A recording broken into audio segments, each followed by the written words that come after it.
الحمد لله نحمده ونستعينه ونؤمن به ونتوكل عليه ونعوذ بالله من شرور أنفسنا ومن سيئات أعمالنا من يهده الله فلا مضل له ومن يضلله فلا هادي له وأشهد أن لا إله إلا الله وحده لا شريك له وأشهد أن محمدا عبده ورسوله أرسله بالهدى ودين الحق ليظهره على الدين كله ولو كره المشركون اللهم صل على محمد وعلى آل محمد كما صليت على إبراهيم وعلى آل إبراهيم اللهم بارك على محمد وعلى آل محمد كما باركت على إبراهيم وعلى آل إبراهيم إنك حميد مجيد أما بعد فإن خير الحديث كتاب الله وخير الهدي هدي محمد صلى الله عليه وسلم وشر الأمور محدثاتها وكل بدعة ضلالة أعوذ بالله من الشيطان الرجيم بسم الله الرحمن الرحيم يا أيها الذين آمنوا اتقوا الله حق تقاته ولا تموتن إلا وأنتم مسلمون أعوذ بالله من الشيطان الرجيم يا أيها الذين آمنوا اتقوا الله وقولوا قولا سديدا يصلح لكم أعمالكم ويغفر لكم ذنوبكم ومن يطع الله ورسوله فقد فاز فوزا عظيما أعوذ بالله من الشيطان الرجيم والذين تبوأوا الدار والإيمان من قبلهم يحبون من هاجر إليهم ولا يجدون في صدورهم حاجة مما أوتوا ويؤثرون على أنفسهم ولو كان بهم خصاصة ومن يوق شح نفسه فأولئك هم المفلحون. ബഹുമാന്യരായ സഹോദരന്മാരെ, സഹോദരികളെ, അല്ലാഹു സുബ്ഹാനഹു വ തആലയുടെ കൽപ്പനകളും അവനിഷ്ടപ്പെടാത്ത കാര്യങ്ങളും വേർതിരിച്ച് മനസ്സിലാക്കി നാളെ പരലോകത്ത് അവനെ കണ്ടുമുട്ടുമ്പോൾ ഒരു കുറ്റവാളികളായി അല്ലാഹുവിന്റെ മുമ്പിൽ തലകുനിച്ച് നിൽക്കുന്ന ദുർഗതി, നിർഭാഗ്യം വരാതിരിക്കാൻ നമ്മൾ സ്ഥിരമായ ജീവിതത്തിൽ ജാഗ്രത പുലർത്തണമെന്ന് ആദ്യമായി ഉണർത്തുകയാണ്. കഴിഞ്ഞ ദിവസം സൂചിപ്പിച്ചതുപോലെ ഒരു വിശ്വാസിയുടെ ജീവിതം അവൻ എന്തൊക്കെ കുടുംബ, വ്യക്തി, സമൂഹ, രാഷ്ട്രീയ കാര്യങ്ങളിലൊക്കെ വ്യാപൃതനായി ജീവിക്കുകയാണെങ്കിലും തിരക്ക് പിടിച്ചവനാണെങ്കിലും അവൻ്റെ സ്വന്തം ജീവിതത്തെപ്പറ്റിയും അവൻ്റെ റബ്ബുമായുള്ള ബന്ധത്തെപ്പറ്റിയും പരലോകത്തേക്ക് എപ്പോഴാണെത്തുകയെങ്കിൽ അന്ന് അവിടേക്ക് കൊണ്ടുപോവേണ്ട നന്മകളെ, സൽക്കർമ്മങ്ങളെ പറ്റിയും ബോധവാനായിരിക്കണം. ചില സന്ദർഭങ്ങൾ, സ്ഥലകാലങ്ങളൊക്കെ അതിന് അല്ലാഹു നിശ്ചയിച്ച കാര്യം കഴിഞ്ഞ ദിവസം സൂചിപ്പിച്ചുവല്ലോ. ചില പ്രത്യേക സമയങ്ങൾ, ചില പ്രത്യേക ദിവസങ്ങൾ, ആഴ്ചകൾ, മാസങ്ങൾ, അതൊക്കെ അല്ലാഹു നമ്മളെ പ്രത്യേകമായ ഇബാദത്തുകളിലേക്കും ചില ശ്രദ്ധ തിരിച്ചുവിടാനും ഉപയോഗിച്ചത് കാണാം. ജീവിതത്തിൽ ഓരോ നിമിഷത്തിലും ഇറങ്ങുമ്പോഴും കയറുമ്പോഴും പുറപ്പെടുമ്പോഴും തിരിച്ചു വീട്ടിലേക്ക് വരുമ്പോഴും ഓരോ വ്യവഹാരങ്ങളിലും അള്ളാഹുവിനെ ഓർക്കാനും പ്രാർത്ഥിക്കുവാനുമുള്ള കൽപ്പന റസൂലുള്ളാഹി സ്വല്ലല്ലാഹു അലൈഹി വസല്ലം നൽകിയത് ഒരു ജാഗ്രതയുള്ള സ്ഥലകാല ബോധമുള്ള ജീവിതം നമുക്കുണ്ടായിരിക്കണം എന്നതുകൊണ്ടാണ്. ഇത് ശഅബാൻ മാസത്തിലാണ് നമ്മളുള്ളത്. ശഅബാൻ പിറന്നു കഴിഞ്ഞു. നമ്മൾ അഭിമുഖീകരിക്കുന്നത് റമദാൻ മാസമാണ്. നബി സല്ലല്ലാഹു അലൈഹി വസല്ലമയുടെ സഹാബിമാര് ശഅബാൻ പിറന്നാൽ ഒരു പ്രത്യേകമായ ഒരുക്കം, ഒരു പ്രത്യേകമായ ആവേശം കാണിച്ചിരുന്നു എന്ന് അവിടുത്തെ ഹദീസുകളിൽ കാണാം. ദീർഘമായ യാത്ര, വിശാലമായ റോഡുകളിൽ കൂടി സുഖമായി സഞ്ചരിക്കുമ്പോൾ ഇറങ്ങാൻ ആവുന്ന നേരത്ത് ഒരു ഒരുക്കമുണ്ടാവുമല്ലോ, ഒരു പ്രത്യേകമായ ഒരുക്കം. ഇറങ്ങാറായി, ഇനിയൊരു കിലോമീറ്റർ 2 കിലോമീറ്ററേ ഉള്ളൂ എന്ന പോലെ റമദാൻ വരാറായി ചില കാര്യങ്ങളൊക്കെ മുന്നൊരുക്കം നടത്തേണ്ടതുണ്ട് എന്ന ഒരു ആവേശം സഹാബിമാരിൽ കണ്ടിരുന്നു എന്നാണ് അവിടുത്തെ ചരിത്രത്തിൽ നമ്മൾ പഠിപ്പിക്കുന്നത്. ജീവിതമാകുന്ന യാത്രയിലും അങ്ങനെ ഇറങ്ങാനുള്ള ഒരു ഒരുക്കം നമുക്ക് ആവശ്യമാണ്. വിശാലമായ റോഡിൽ കൂടി വളരെ സുഖമായി സഞ്ചരിക്കുമ്പോൾ എവിടെ എത്തി, സ്റ്റോപ്പിലെത്തിയോ, എക്സിറ്റിലേക്ക് അടുത്തുകൊണ്ടിരിക്കുന്നുണ്ടോ, എവിടെയാണ് എത്തിക്കഴിഞ്ഞത് എന്ന് നമുക്ക് അറിയാത്ത ഒരനുഭവം വലിയ വീതിയുള്ള ഹൈവേകളിലേക്ക് കടക്കുമ്പോൾ നമുക്ക് ഇപ്പം അനുഭവപ്പെടുന്നുണ്ടല്ലോ. അതെന്താ? ആ യാത്രയിൽ, സുഖമായ യാത്രയിൽ നമുക്ക് ഇറങ്ങാനുള്ള വഴി മറന്നു പോകുമോ എന്നതാണ്. അത് ഇരുട്ടത്ത് കൂടി രാത്രിയാണ് യാത്രയെങ്കിൽ കൂടുതൽ നമ്മൾ ജാഗ്രത പുലർത്തും. ഇറങ്ങാനായോ, അതാ വഴിതെറ്റിപ്പോകുമോ, അപ്പുറത്തേക്ക് കടക്കുമോ എന്ന്. ജീവിതമാവുന്ന യാത്രയിൽ ഇരുട്ടാണ്. ഒരുപാട് തിന്മകൾ, എല്ലാ സമൂഹത്തിൻ്റെ ഒരു ഭാഗത്ത് നിരീശ്വര നിർമ്മത പ്രസ്ഥാനങ്ങൾ, മറുഭാഗത്ത് മനുഷ്യനെ അന്ധവിശ്വാസങ്ങളിലേക്കും അനാചാരങ്ങളിലേക്കും കൊണ്ടുപോകുന്ന വിദ്വത്തുകളിൽ മുഴുകിയ മത സമൂഹം, മറുഭാഗത്ത് ഒന്നും ചിന്തിക്കാതെ മുന്നും പിന്നും നോക്കാതെ അശ്രദ്ധമായി ജീവിക്കുന്ന മനുഷ്യന്മാർ. ഇതാണ് മനസ്സിന്റെ ഇരുട്ട് എന്ന് പറയുന്നത്. ഈ ഇരുട്ടത്തും നമുക്ക് ചില സ്വാർത്ഥതകൾ വേണം. ഇസ്ലാം സ്വാർത്ഥതയെയും നിസ്വാർത്ഥതയെയും വേർതിരിച്ചിട്ടുണ്ട്. സ്വാർത്ഥത എന്ന് കേൾക്കുമ്പോൾ അതൊരു മോശപ്പെട്ട സ്വഭാവമാണ് എന്നാണ് പൊതുവെ നമ്മൾ പറയുന്നത്. ഒരു നിസ്വാർത്ഥനായ മനുഷ്യൻ, അതൊരു നല്ല സ്വഭാവമാണ് നിസ്വാർത്ഥത.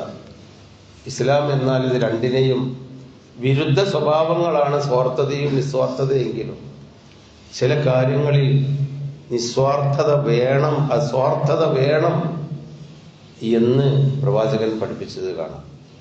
ലാ ഈസാർ ഫിൽ ഖുർബാത്ത്, പുണ്യകർമ്മങ്ങളിൽ നിസ്വാർത്ഥത പാടില്ല, അവിടെ സ്വാർത്ഥതയാണ് വേണ്ടത് എന്നാണ് ഇസ്ലാമിക ശരീഅത്തിന്റെ അടിസ്ഥാനപരമായ ഒരു അഖീദയിൽ ഒരു ഭാഗം, ഒരു ഖായിദ, ഇസ്ലാമിക നിയമം അതാണ്.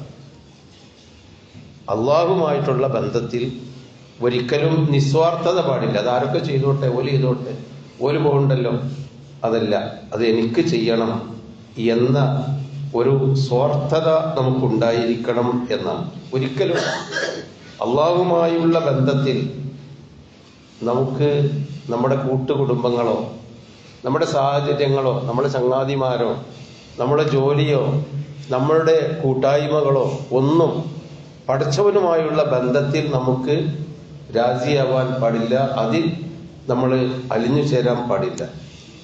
പരിശുദ്ധ ഖുർആൻ പറഞ്ഞത് ഇന്നഹും കാനൂ യുസാരിഊന ഫിൽ ഖൈറാത്തി വയദ്ഊനനാ റഗബൻ വറഹബൻ വകാനൂ ലനാ ഖാശിഊൻ. വിശ്വാസികളെ പറ്റിയാ പറഞ്ഞത്. ഏത് ഖൈറുണ്ടെങ്കിലും, നല്ല കാര്യങ്ങൾ എവിടെയുണ്ടെങ്കിലും അവരാരെയും നോക്കാതെ അവിടേക്ക് ഓടിച്ചെല്ലുമായിരുന്നു. പ്രതീക്ഷയോടുകൂടിയും ഭയപ്പാടോടുകൂടിയും അവർ നമ്മോട് പ്രാർത്ഥിച്ചിരുന്നു. വകാനുലനാ ഖശഈൻ, എന്നോട് ഭക്തിയുള്ള ആളുകളായിരുന്നു അവർ എന്ന് സാലിഹീങ്ങളായ മനുഷ്യന്മാരെ പറ്റി ഖുർആൻ പഠിപ്പിച്ചിട്ടുണ്ട്. അവർ മുസാറഅത്ത് വസാരിഉ ഇലാ മഗ്ഫിറത്തിൻ മിർ റബ്ബിക്കും വജന്ന, നിങ്ങൾക്ക് റബ്ബിങ്കൽ നിന്ന് മഗ്ഫിറത്ത് കിട്ടുന്ന കാര്യത്തിലേക്ക് വേറെ ആരെയും കാത്തു നിൽക്കരുത്. അവരുണ്ടോ ഇവരുണ്ടോ, അവരെ എവിടെത്തി ഇവിടെ എവിടെത്തി, അതല്ല. നമ്മളാണ്. അവിടെ ഒരു സ്വാർത്ഥത നമുക്കുണ്ടാവേണ്ടതുണ്ട്. നമ്മളായിരിക്കണം. അത് എത്ര കൂട്ടുകാരുണ്ടെങ്കിലും അവരെ വിട്ടൊഴിയാൻ, നമ്മുടെ കുടുംബങ്ങൾ അതിനെതിരാണെങ്കിൽ അതിനെ വിട്ടൊഴിയാൻ, നമ്മുടെ സമ്പത്തും സൗകര്യങ്ങളും എൻ്റെ സൽക്കർമ്മത്തിന് വിരുദ്ധമായി വരുമ്പോൾ അതിനെ വിട്ടൊഴിയാൻ നമുക്ക് സാധിക്കണം. വസാരിഉ ഇലാ മഗ്ഫിറത്തിൻ വജന്നത്തിൻ എന്ന അല്ലാഹുവിന്റെ ഒരു കൽപ്പന, ഒരു സ്വാർത്ഥത. അതിൽ നിങ്ങളൊക്കെ വേണ്ട, അത് ഞാൻ മതി, അത് ഞാൻ മുന്നോട്ട് പോകും. സഹാബിമാരുടെ ജീവിതം നമ്മൾ പരിശോധിച്ച് നോക്കിയാൽ അറിയാം. സഅദ് ഇബ്നു അബീ വഖാസ് റളിയല്ലാഹു അൻഹു, അള്ളാഹുവിന്റെ റസൂൽ സല്ലല്ലാഹു അലൈഹി വസല്ലം റിസാലത്ത് പ്രവാചകത്വമായിട്ട് വന്നപ്പോൾ മുശ്രിക്കീങ്ങളുടെ കൂട്ടത്തിലുള്ള പ്രമാണിമാരാണ് സഅദ് ഇബ്നു അബീ വഖാസ്, മുസ്അബ് ഇബ്നു ഉമൈർ റളിയല്ലാഹു അൻഹു പോലെയുള്ള സഹാബിമാർ. അവരൊക്കെ വലിയ സമ്പന്നന്മാരാണ്, സുഖിയന്മാരാണ്, തോന്നിയ പോലെ ജീവിക്കുന്നവരാണ്. പക്ഷേ നബിയിൽ നിന്ന് ഈ സന്ദേശം കേട്ടപ്പോ അള്ളാഹനെ മാത്രം ആരാധിക്കണം, മദ്യപിക്കാൻ പാടില്ല, വ്യഭിചരിക്കാൻ പാടില്ല, പലിശ ഉപയോഗിക്കാൻ പാടില്ല, ജനങ്ങൾക്ക് നന്മ ചെയ്തു കൊടുക്കണം, മാതാപിതാക്കളെ ആദരിക്കണം, മുതിർന്നവരെ ബഹുമാനിക്കണം, കുട്ടികളെ സ്നേഹിക്കണം, പടച്ചവനെ കൃത്യമായി ആരാധിക്കണം എന്നിങ്ങനെ പ്രവാചകൻ ഈ സൽക്കർമ്മങ്ങളുടെ ആ മണിമുത്തുകൾ അങ്ങനെ പറഞ്ഞു കേട്ടപ്പോ സഅദ് ഇബ്നു അബീ വഖാസ് റളിയല്ലാഹു അൻഹു എന്ന ചെറുപ്പക്കാരന് അതാണ് ശരി എന്ന് തോന്നി. അദ്ദേഹത്തിന്റെ കുടുംബങ്ങളൊക്കെ അതിനെ എതിർത്തു. സഅദ് ഇബ്നു അബീ വഖാസ് ഷഹാദത്ത് കലിമ ചൊല്ലി അശ്ഹദു അല്ലാ ഇലാഹ ഇല്ലല്ലാഹ് വഅശ്ഹദു അന്ന മുഹമ്മദൻ റസൂലുള്ളാഹ്, ഞാൻ അള്ളാന്റെ റസൂൽ പറഞ്ഞതനുസരിച്ച് ഇനി ജീവിക്കുള്ളൂ. അദ്ദേഹത്തിന്റെ ഉമ്മ ഭീഷണിപ്പെടുത്തി, വീട്ടിൽ നിന്ന് പുറത്താക്കി. നീ ഈ മുഹമ്മദ് നബിയുടെ ദീനുമായിട്ട് ഇങ്ങോട്ട് കടന്നാൽ കാല് വെട്ടിമുറിക്കും എന്ന് പറഞ്ഞു. സഅദ് ഇബ്നു അബീ വഖാസ് റളിയല്ലാഹു അൻഹു പറഞ്ഞു, നിങ്ങൾ എന്ത് ചെയ്താലും വേണ്ടില്ല, ഇതെന്റെ ജീവിതത്തിന്റെ പടച്ചവനുമായിട്ടുള്ള ബന്ധമാണ്, അതിൽ എനിക്ക് നിങ്ങളുമായിട്ടൊരു ബന്ധമില്ല. ഉമ്മയെയും ഉപ്പയെയും അദ്ദേഹം മാറ്റി നിർത്തിക്കൊണ്ടാണ് അള്ളാഹു ആ വിഷയത്തിൽ ഇറങ്ങിയത്.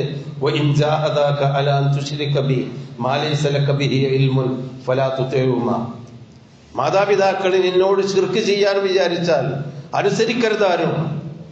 അത് മാതാപിതാക്കളുടെ ഖബറിലേക്കല്ല നിങ്ങൾ പോകുന്നത്, നിങ്ങളുടെ ഖബറിലേക്കാണ്. അവിടെ നിങ്ങൾക്ക് സ്വാർത്ഥത വേണം.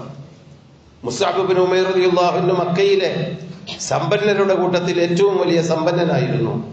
മുസ്അബ് ഇബ്നു ഉമൈർ ശരീരത്തിൽ പുരട്ടുന്ന സുഗന്ധത്തിന്റെ വാസന അനുഭവിക്കാൻ അദ്ദേഹം വഴിയിൽ കൂടി നടന്നു പോകുമ്പോൾ മക്കയിലെ പെണ്ണുങ്ങളും കുട്ടികളും മുതിർന്നവരുമെല്ലാം വഴിയോരത്ത് കാത്തു നിൽക്കുമായിരുന്നു എന്നാണ് പറയുന്നത്. അത്ര വലിയ സമ്പന്നൻ.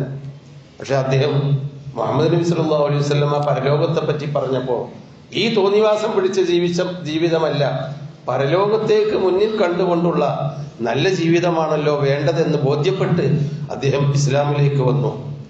ഉമ്മ പറഞ്ഞു, ഞാൻ ഭക്ഷണം കഴിക്കില്ല, മരിക്കുവോളം പട്ടിണി കിടക്കും, എന്നാലും നീ ഇസ്ലാമിൽ നിന്ന് പിൻവാങ്ങിയാലേ ഞാൻ ഭക്ഷണം കഴിക്കൂ. ആ കുടുംബത്തിൽ നിന്ന് ആട്ടിപ്പുറത്താക്കി, അനന്തര സ്വത്ത് തരില്ല, വീട്ടിൽ നിന്ന് ഒന്നും നിനക്ക് കഴിയില്ല. ആ മുസ്അബ് റളിയല്ലാഹു അൻഹു പറഞ്ഞു, ഉമ്മ നിങ്ങൾ 10 വട്ടം മരിച്ചാലും പടച്ചവനോടുള്ള ബന്ധം നിങ്ങൾക്ക് വേണ്ടി ഞാൻ ഒഴിവാക്കില്ല. അവസാനം ആ സമ്പന്നരിൽ സമ്പന്നനായ മുസ്അബ് റളിയല്ലാഹു അൻഹു മരിക്കുന്നത് അദ്ദേഹം ഉഹദിൽ ഷഹീദായി വീണപ്പോ അദ്ദേഹത്തിന് മറവ് ചെയ്യാൻ കഫംപുട പോലും ഇല്ലാതെ പുല്ല്, വലിയ പനംപുല്ല് കെട്ടി, അന്നത്തെ ഇദ്ഖിർ എന്ന് പറയുന്ന പുല്ല് കെട്ടി ശരീരത്തിന്റെ പകുതി ഭാഗം മറക്കുകയും പകുതി ഭാഗം ഉടുത്ത തുണി കൊണ്ട് കഫൻ കൊടയാക്കുകയും ചെയ്തിട്ടാണ് മുസ്അബ് റളിയല്ലാഹു അൻഹു ദരിദ്രനായി മരിക്കേണ്ടി വന്നത്. എന്താണത്? ഒരു സ്വാർത്ഥതയായിരുന്നു. എൻ്റെ ഉമ്മയും എൻ്റെ കുടുംബ സ്വത്തും എനിക്ക് നഷ്ടപ്പെട്ടാലും ഞാൻ പടച്ചവന്റെ മാർഗത്തിൽ മാത്രമേ ജീവിക്കൂ എന്ന ആ സ്വാർത്ഥത. അബൂദർ ഗിഫാരി റളിയല്ലാഹു അൻഹു ഒരു സമൂഹത്തിലെ കാരണവരും നേതാവും അറിവുള്ളവനും പണക്കാരനുമായിരുന്നു അബൂദർ ഗിഫാരി. മുഹമ്മദ് നബി സല്ലല്ലാഹു അലൈഹി വസല്ലമയിൽ നിന്ന് ഈ സന്ദേശം കേട്ടപ്പോൾ അദ്ദേഹം വിശ്വസിച്ചു. അദ്ദേഹത്തിന്റെ കുടുംബങ്ങൾ അദ്ദേഹത്തെ ആട്ടിപ്പുറത്താക്കി. അവസാനം മരുഭൂമിയിൽ ഒറ്റപ്പെട്ട ഒരു കുടിലിലാണ് അദ്ദേഹം ജീവിച്ച് മരിക്കേണ്ടി വന്നത്. എന്തിന്? അതൊരു സ്വാർത്ഥതയായിരുന്നു. എന്ത്? തനിക്ക് കിട്ടണം അള്ളാഹുവിന്റെ തൃപ്തി, മറ്റാരും അതിന് തടസ്സമാകരുത് എന്ന്. അതായിരുന്നു യഥാർത്ഥത്തിൽ, അതാണ് സ്വാർത്ഥത. നബി സല്ലല്ലാഹു അലൈഹി വസല്ലമയോട് പാവങ്ങളായ സഹാബികൾ ചെന്ന് പറയുന്നുണ്ട്, നബി, പണക്കാരൊക്കെ പ്രതിഫലവും കൊണ്ടുപോവുകയാണ്, ഞങ്ങൾക്ക് പ്രതിഫലം കിട്ടാൻ മാർഗമില്ല. എന്തേന്ന് ചോദിച്ചു നബി. അവരിങ്ങനെ ദിക്റും തസ്ബീഹുകളും നിസ്കാരവും ദീനും ഒക്കെ അനുസരിച്ച് ജീവിക്കുന്നു. അതിന്റെ പുറമെ ഓല് ദാനധർമ്മം കൊടുക്കാൻ ഓലെടുത്ത് കാശുണ്ട്. ഒട്ടകങ്ങളായും കാരക്കുകളായും അതുപോലെ ഈത്തപ്പഴങ്ങളായും ആടുകളായൊക്കെ ദീനിന് വേണ്ടി അവർ ധർമ്മം ചെയ്യുന്നു. ദീനാറും ദിർഹമൊക്കെ ഞങ്ങളെടുത്ത് ഇല്ലല്ലോ, അപ്പൊ കൂലി ഓൽക്കല്ലേ. നബി പറഞ്ഞു, അത് അല്ലാഹു തന്ന കൊടുത്ത അനുഗ്രഹമാണ്, നിങ്ങൾ അള്ളാഹുവിനോട് പ്രാർത്ഥിച്ചു കൊള്ളുക. അതൊരു സ്വാർത്ഥത. ആ സ്വാർത്ഥത ഞങ്ങൾക്കും അവരെ പോലെ കിട്ടണമെന്ന സ്വാർത്ഥത. അബൂബക്കർ സിദ്ദീഖ് റളിയല്ലാഹു അൻഹും ഉമർ ഖത്താബും എപ്പോഴും മത്സരിക്കുകയായിരുന്നു ആ ചരിത്രത്തില്. എന്തിന്? കൂലി അധികം കിട്ടാൻ വേണ്ടി. ഒരു ദാനധർമ്മം കൊടുക്കാൻ പറഞ്ഞാൽ അബൂബക്കർ റളിയല്ലാഹു അൻഹു ഓടിച്ചെന്ന് കൂടുതൽ കൊടുക്കും. ഉമർ റളിയല്ലാഹു അൻഹു എത്തുമ്പോഴേക്ക് ഇരട്ടി കൊടുത്തിട്ടുണ്ടാകും അബൂബക്കർ സിദ്ദീഖ്. അവസാനം ജയ്ഷുൽ ഉസ്റത്തി ഹിജ്റ 9-ാമത്തെ കൊല്ലം തബൂക്ക് യുദ്ധത്തിലേക്ക് നിങ്ങളെ കൊണ്ട് കഴിയുന്നത്ര സഹായം നൽകണം എന്ന് പറഞ്ഞു. തബൂക്ക് യുദ്ധം അത്രയും ദുരിതം പിടിച്ച ദീർഘയാത്ര, ഏറ്റവും ക്ഷാമമുള്ള കാലഘട്ടമാണ്. കഴിയുന്ന സഹായങ്ങൾ കഴിവുള്ളവർ ചെറിയതാണെങ്കിലും കൊണ്ടുവരണം. എല്ലാവരും സഹായവുമായി പോയി. ഉമർ റളിയല്ലാഹു അൻഹു വീട്ടിലേക്ക് ഓടുമ്പോൾ മനസ്സിൽ ഉറച്ചിരുന്നു, ഇന്ന് അബൂബക്കറിന്റെ മുന്നിൽ ചാടണം സൽക്കർമ്മത്തിൽ. അതാണ് ഒരു സ്വാർത്ഥത, മുന്നിൽ ചാടണം. ചെന്നിട്ട് തന്റെ സ്വത്തിന്റെ പകുതി, അദ്ദേഹത്തിന്റെ വീട്ടിലുണ്ടായിരുന്ന ദീനാറും ദിർഹമും വസ്ത്രങ്ങളും ഭക്ഷണങ്ങളും പകുതി എടുത്തിട്ട് അദ്ദേഹം റസൂലുള്ളാഹിന്റെ അടുക്കൽ സന്തോഷത്തോടു കൂടി ഓടി വന്നു. നബി ചോദിച്ചു, എന്താണ് ഉമർ, വീട്ടിലെല്ലതും ബാക്കിയുണ്ടോ? എന്റെ പകുതി സ്വത്ത് ഞാൻ ധർമ്മം ചെയ്തത് മതി, ബാക്കി പകുതി കൊണ്ട് ഞങ്ങൾ ജീവിച്ചോളാം. ശരി. നബി സല്ലല്ലാഹു അലൈഹി വസല്ലമ അദ്ദേഹത്തെ സ്തുതിച്ചു, പ്രാർത്ഥിച്ചു. പിന്നീട് അബൂബക്കർ റളിയല്ലാഹു അൻഹു വന്നു. അദ്ദേഹത്തിന് കുറച്ച് സ്വത്തുമായിട്ട് അബൂബക്കർ റളിയല്ലാഹു അൻഹു ചോദിച്ചു, മാ ബഖിയ ഫീ അഹ്ലിക, എന്താണ് വീട്ടിൽ ബാക്കി വെച്ചത്? അബൂബക്കർ റളിയല്ലാഹു അൻഹു പറഞ്ഞു, മാ ബഖീതു ഇല്ലല്ലാഹ വ റസൂലഹു, അള്ളാന്റെ തൃപ്തിയും അള്ളാന്റെ റസൂലിന്റെ പ്രാർത്ഥനയല്ലാതെ ഒന്നും വീട്ടിൽ ബാക്കിയില്ല, ഒക്കെ കൊണ്ടുവന്നിട്ട് ഇവിടെ തന്നിട്ടുണ്ട്. ഉമർ റളിയല്ലാഹു അൻഹു സഹാബിമാരോട് പറഞ്ഞു, ഇനി എന്റെ ജീവിതത്തിൽ അബൂബക്കർ സിദ്ദീഖായിട്ട് മത്സരിക്കാൻ ഞാനില്ല. അതായിരുന്നു സഹോദരന്മാരെ സ്വാർത്ഥത. ഈ സ്വാർത്ഥത നമ്മുടെ ഈ കുടുംബജീവിത, സാമൂഹ്യ ഘടനകൾ, നമുക്ക് ഒരുപാട് സമൂഹങ്ങളും ബന്ധങ്ങളും നല്ലവരും ചീത്തയാളുകളും, ഈ ഇതിലൊക്കെ നമ്മൾക്ക് കൂടിയാടേണ്ടി വരും. നമ്മൾ സമൂഹത്തിൽ ഇടകലരേണ്ടി വരും. എങ്കിലും എൻ്റെ റബ്ബുമായുള്ള ജീവിതത്തിൽ ഞാൻ മറ്റാരും എന്നെ പിഴപ്പിക്കാൻ കാരണമാകരുത്, മറ്റൊന്നും എനിക്ക് തടസ്സമാകരുത്. എൻ്റെ റബ്ബിനോടുള്ള ബന്ധത്തിൽ എൻ്റെ മാതാവോ പിതാവോ എൻ്റെ ഭാര്യയോ ഭർത്താവോ എൻ്റെ മക്കളോ എൻ്റെ സുഹൃത്തുക്കളോ എൻ്റെ കുടുംബങ്ങളോ എൻ്റെ സമൂഹമോ തടസ്സമാകരുത് എന്ന ഒരു സ്വാർത്ഥത നമ്മുടെ ജീവിതത്തിൽ ഉണ്ടാവണം. അപ്പോഴാണ് നമ്മളുടെ ഹൃദയം ഉണർന്നിരിക്കുക. അള്ളാഹു അതിനുള്ള തൗഫീക്ക് നൽകുമാറാവട്ടെ.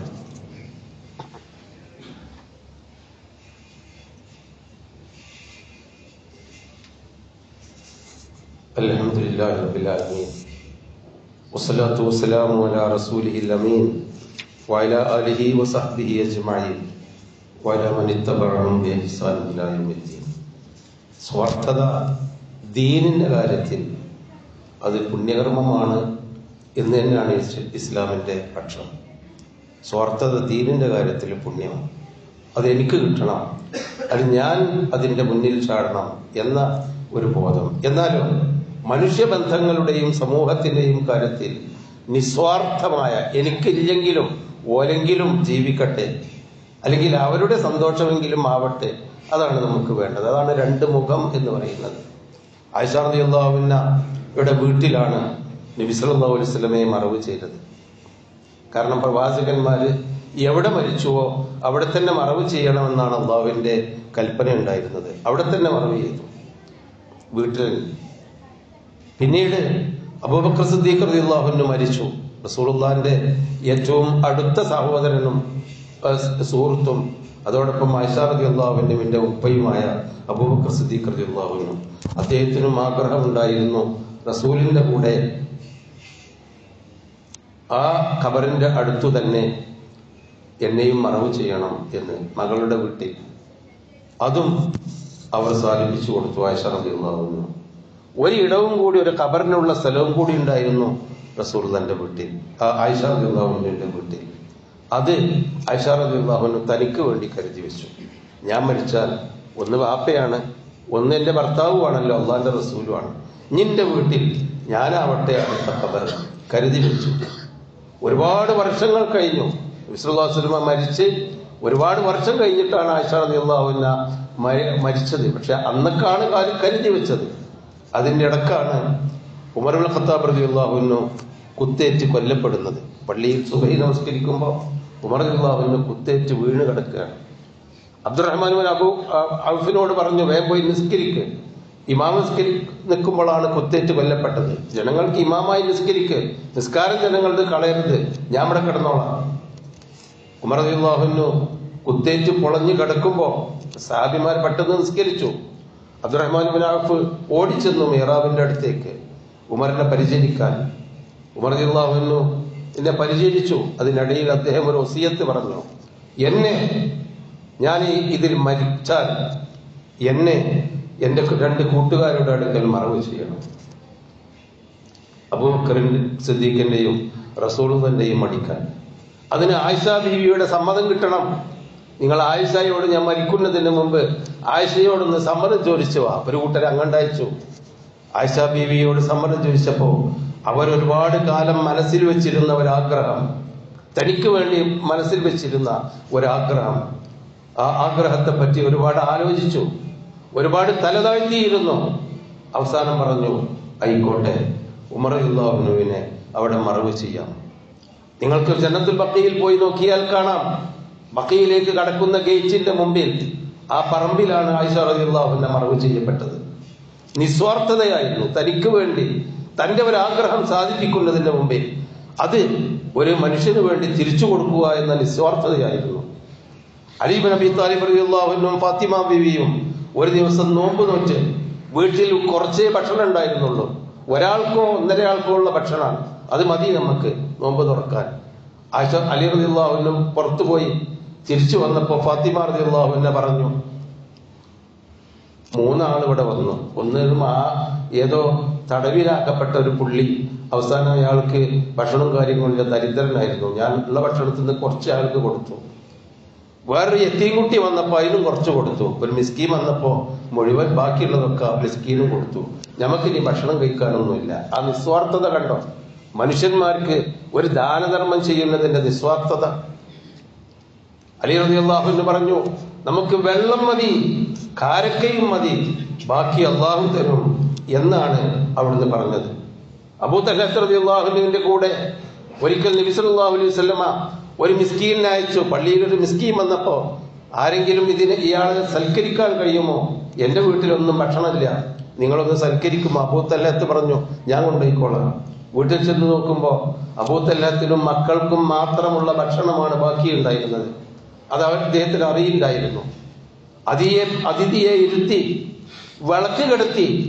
വിളക്ക് കത്തുന്നില്ല, ലൈറ്റ് നമുക്ക് ഇരുട്ടത്തിരുന്ന് തിന്നാം. വിളക്ക് കെടുത്തി ഭക്ഷണം കൊണ്ടുവന്ന് വെച്ച് തിന്നു. 2 പേരും തിന്നു എന്നാണ് അതിഥി വിചാരിച്ചത്. ഉള്ള ഭക്ഷണം മുഴുവനും അതിഥിക്ക് കൊടുത്തു. അബൂ തൽഹത്ത് ഇരുട്ടത്ത് തിന്നാത്തത് അതിഥി അറിഞ്ഞിരുന്നില്ല. പക്ഷേ ജിബ്രീൽ വന്ന് നബിക്ക് അറിയിച്ചു കൊടുത്തു. പിറ്റേന്ന് സുബഹിക്ക് അബൂ തൽഹ റളിയല്ലാഹു അൻഹു പള്ളിയിൽ വന്നപ്പോ നബി സല്ലല്ലാഹു അലൈഹി വസല്ലമിന്റെ പ്രതികരണം, ലഖദ് അജിബല്ലാഹു മിൻ സനിയികുമാ, നീയും നിന്റെ ഭാര്യയും കൂടി ചെയ്ത ആ പണിയുണ്ടല്ലോ, ആ രാത്രി ഇരുട്ടത്ത് ചെയ്ത ആ അതിഥിയെ സൽക്കരിച്ചത്, അള്ളാഹു പോലും അത്ഭുതപ്പെട്ടിട്ടുണ്ട് അബൂ തൽഹത്തെ. സഹോദരങ്ങളെ, നിസ്വാർത്ഥത നമുക്ക് വേണം. നമ്മുടെ സാധുക്കളായ ആളുകൾ, കഷ്ടപ്പെടുന്ന ആളുകൾ, നമ്മളെ പല കാര്യങ്ങളുമുണ്ട്. കഴിഞ്ഞ ദിവസം പള്ളിയുടെ ഒരു ചെറിയ മെയിൻ്റനൻസിന്റെ കാര്യം പറഞ്ഞിരുന്നു. കുറച്ചു സംഖ്യ വരുന്നുണ്ട് മെയിൻ്റനൻസ്. നമ്മൾ ഇതിലൊക്കെ നിസ്വാർത്ഥമായിട്ട് ഈ ജാതി കാര്യങ്ങളിൽ റമദാൻ വരികയാണ്, പാവപ്പെട്ട ആളുകൾ നമ്മൾ ശ്രദ്ധിക്കണം. പൊതുകാര്യങ്ങളിൽ നന്മയുള്ളതാണെങ്കിൽ നമ്മൾ പിശുക്ക് കാണിക്കരുത്. ഞാനും എൻ്റെ മക്കളും ഞങ്ങൾക്കത് മതി എന്നല്ല, എല്ലാ കാര്യത്തിലും നമ്മൾ സഹകരിക്കുകയും നിസ്വാർത്ഥമായി ജീവിക്കുകയും വേണം. എന്നാൽ മനുഷ്യബന്ധങ്ങളിലെ നിസ്വാർത്ഥതയും ഇബാദത്ത് അള്ളാഹും നമ്മളും തമ്മിലുള്ള കാര്യത്തിൽ സ്വാർത്ഥതയും അടങ്ങുന്ന രണ്ടിന്റെയും ഇടയിലാണ് സത്യവിശ്വാസിയുടെ ജീവിതം. അതാണ് അള്ളാഹുവിന്റെ മഗ്ഫിറത്തിലേക്ക് നിങ്ങൾ ഓടി വരിക എന്ന് അള്ളാഹു തആല പഠിപ്പിച്ചത്. അള്ളാഹു അതിനനുസരിച്ച് ജീവിക്കാനുള്ള തൗഫീഖ് നമുക്ക് നൽകുമാറാവട്ടെ. അള്ളാഹു നമ്മിൽ നിന്ന് എല്ലാ തെറ്റുകുറ്റങ്ങളും വിട്ടുപുറത്ത് മാപ്പാക്കി തരുമാറാവട്ടെ. രോഗികളും കഷ്ടപ്പെടുന്നവരുമായ ആളുകൾക്ക് അല്ലാഹു തആല മഗ്ഫിറത്തും മർഹമത്തും നൽകി അനുഗ്രഹിക്കുമാറാവട്ടെ. റബ്ബനാ ആതിനാ ഫിദ് ദുനിയാ ഹസന വഫിൽ